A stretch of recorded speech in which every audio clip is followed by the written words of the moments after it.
एक समय की बात है। एक छोटे से गांव में दो भाई रहते थे, रहीम और करीम। उनकी पुश्तैनी संपत्ति में एक मध्यम आकार का खेत, कुछ कृषि उपकरण और एक छोटा सा कच्चा घर था।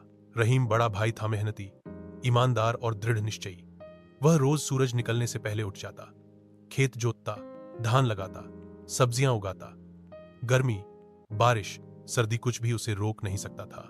उसका छोटा सा परिवार था, पत्नी और एक बेटा। मेहनत के बल पर उनका गुजारा अच्छे से हो जाता।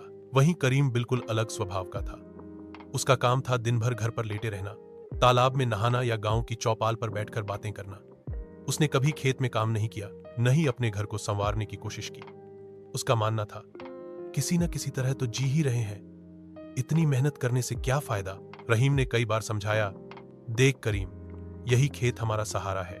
अगर इसका ध्यान रखेंगे तो ये हमें अनाज देगा, नहीं तो एक दिन भूखों मरना पड़ेगा। लेकिन करीम का जवाब हमेशा एक जैसा होता, तू मेहनत कर, तेरी फसल मैं खा लूंगा। आखिरकार रहीम समझ गया कि उसका भाई नहीं सुधरेगा।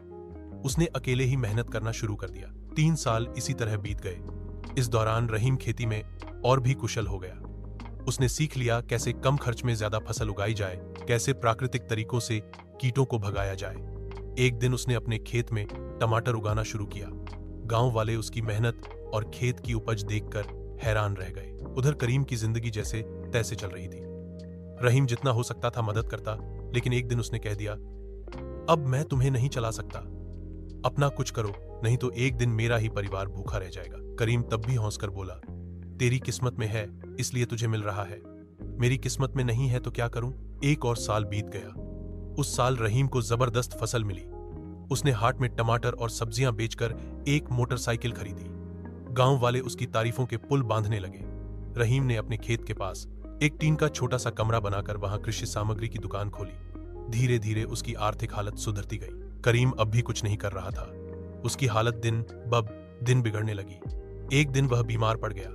घर में खाना नहीं था, दवा के लिए पैसे नहीं थे।